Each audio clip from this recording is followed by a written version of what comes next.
Oh look, what do we have today? Ballantines Finest. So this is from Ballantines and Sons, George Ballantine and Sons distillery, and it's a very popular brand, and this distillery also produces the Ballantines 12-year-old, 17-year-old and the 30-year-old among others, and I am going to review what I consider one of the best in its price range, and this is Ballantines Finest, its entry-level blend. Interesting shape of the bottle. It's a rectangular shape. I reckon it would be rather difficult for someone who has an arthritic hand or a small hand to hold it, and it looks like a tonic medicine bottle, a large tonic medicine bottle. But never mind, we are more concerned about what is inside this. Interesting plastic blocker. It has a brown color and the color of the scotch is not visible. That only means one thing, that it possibly has less caramel coloring. So there we go. I'll pour myself a hearty dram. And for all my malty friends, always remember, moderation is the key. So there we go. Color. Golden amber too, I would say this. Not exactly pale gold, but definitely on the lighter side. Give it a nice swirl. Just let the alcohol coat all around the glass. And as we can see here, interesting development here with the legs. Legs are long, very thin, falling very fast, as you can see. I reckon that even I can smell the alcohol from here as soon as I poured it. It's evaporating quite fast. It's all telltale signs of a very young and a very infanticized Scotch whiskey.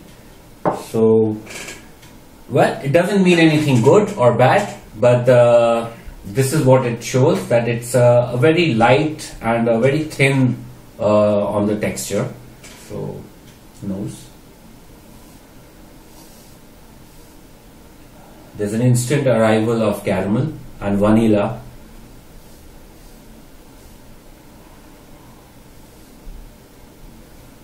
I would say this is cream vanilla.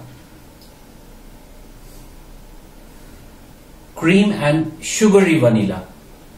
The fresh sugar types. It's interesting. It's very upfront.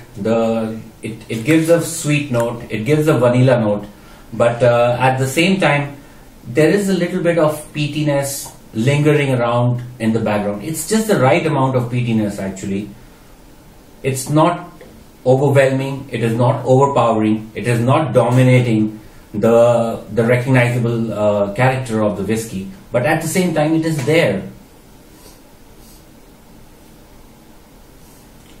Gentle spice, maybe a hint of clove, slight sweetness. Now I'll have a sip.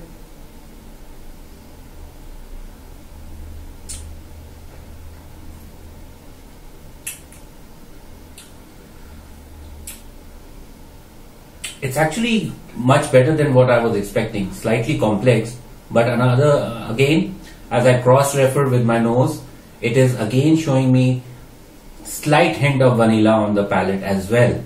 So it's actually able to transform what it's showing on the nose on the palate as well. Other than that,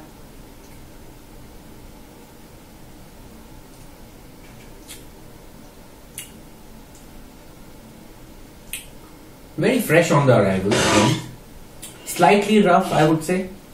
Not in an exactly bad way, but if you are used to feeling that smoothness, this is slightly rough. I can feel the grain whiskey.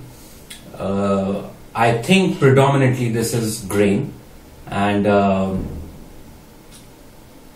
the finish is smooth. The finish is, there's a hint of smokiness again coming, and that comes at the finish.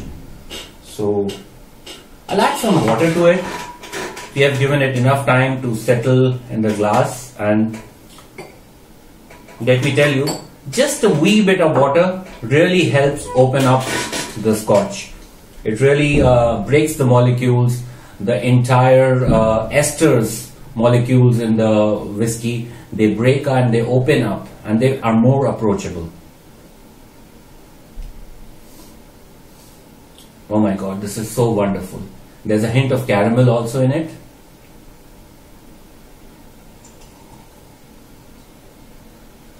Slightly more peatiness now with the water.